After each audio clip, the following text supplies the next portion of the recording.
Shalom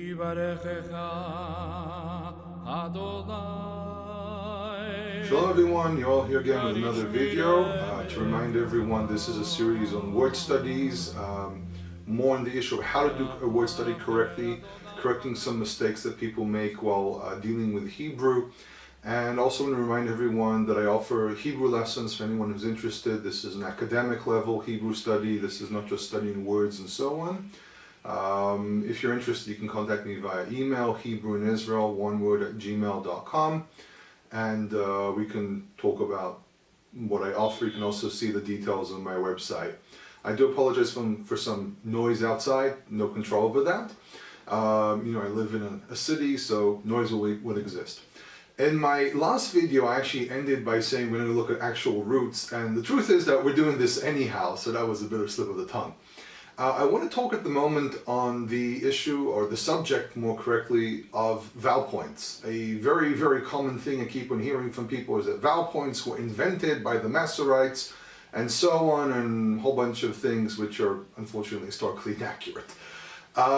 What exactly are vowel points? Vowel points are graphic representations of the sounds that we produce with our vocal cords. Period. That's all it is. What the Masoretes did is that they invented a system of symbols, not the actual vowel points. Vowel points have to exist for a language to make sense. So if you remove vowel points and you have words which are spelled similarly, you can actually make mistakes on what these words mean.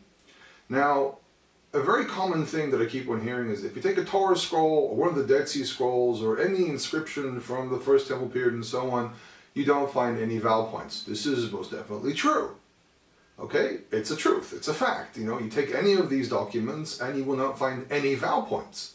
However, to take such a dormant or silent object, as sometimes it's called in the academic world, this is a silent piece of evidence, and to say, oh look, I have found the truth, is unfortunately just not the right way to go. People have to have vowel points for the words to make sense. Okay? So what did the Masoretes do? From what I know, okay, and if there's anyone out there who can correct me, I'll gladly listen. But what I know, the beginning of the concept of vowel points started with the Aramaic-speaking people.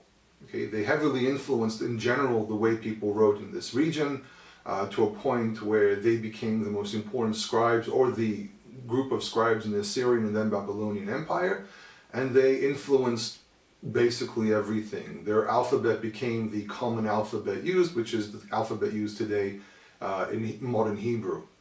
And what happened was that they also started creating vowel points to make it easier for people to read things correctly. If you remember, some words are written similarly, however are pronounced differently. For example, the word el and the word il. Now, why do I make this difference in sound? There's el with a long vowel, and there's el with a short vowel. Now, today in modern pronunciation, there's no difference whatsoever between them. However, in earlier times, people used to pronounce the vowel points as long and short. So, to know the difference between el with tzere, which means God, and el with a segol, which is the preposition to or towards, you have to have vowel points that tell you the difference between them. Okay? Now, the thing is that these are words which sound very similar. So the level of mistake there is actually very, very high. But this can also be used with other words. For example, shavar and shiber. These are both words which come from the same root, have the exact same meaning. However, shavar or shavar, sorry, it should be shavar in the modern pronunciation. Shavar is to break, while shiber is to smash. They're both actions of disassembling something, however, they actually have a slightly different meaning and actually can nuance the statement very differently. So these subtle differences are very, very important. So this is why, at one point, I'm not too sure exactly when, I read places where they say 5th century, some people say 8th century, and so on, but there was a point in time that a decision was made to put in symbols that represent the correct pronunciation based on the vocalization that they had at the time. So it's very important to also understand that what the Masoretes recorded is not necessarily ancient Hebrew from the period of the First Temple. However, it records a pronunciation that still maintains the meaning of the words even from earlier times. Okay? Vowel points are some of the weakest things in languages, so they're the first ones to be influenced, the first ones to change. This is, for example, there was a study made in the United States over 50 years where they followed a region where they spoke English, and well, most regions in the United States speak English, but however, this was a very specific region they chose, and they saw throughout 50 years how the vowel points changed. There's actually a YouTube video that talks about this. If I can find it again, I'll try to put a link. And what happens is, though the vowel points changed, or the slight pronunciation changed, or even much more than slight, the words still maintain their original meaning. So it doesn't mean that the Masoretes invented something, it doesn't mean the Masoretes changed anything. Okay, it means that the Masoretes actually placed in vowel points to make it easier for people to read and also remember what these words mean. If you were to do a historical reconstruction of how the words were pronounced, you probably have a completely different way of pronouncing these words. However, the point is that the words are still have the same meaning. Now, there are places where you can raise questions about the work the Masoretes did.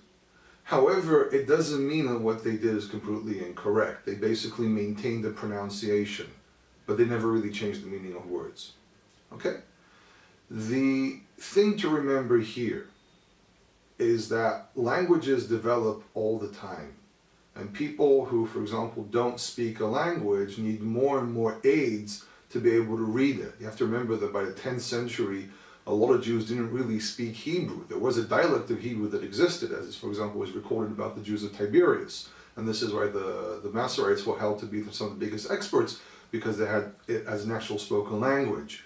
However, in time, people need aids. There's nothing you can do about it. So it's not that they invented the vowel points, they invented the symbols that represented the vowel points that were anyhow being used in everyday life. Okay? So I want to thank everyone for watching these videos. I'm going to try to carry on making these in a consistent way. Again, as I said, if you have any topics which you're interested in, shoot me an email, hebrewinisrael@gmail.com. Hebrew in Israel is one word, and I'll see what I can do. Thank you. Adonai, Varishmire.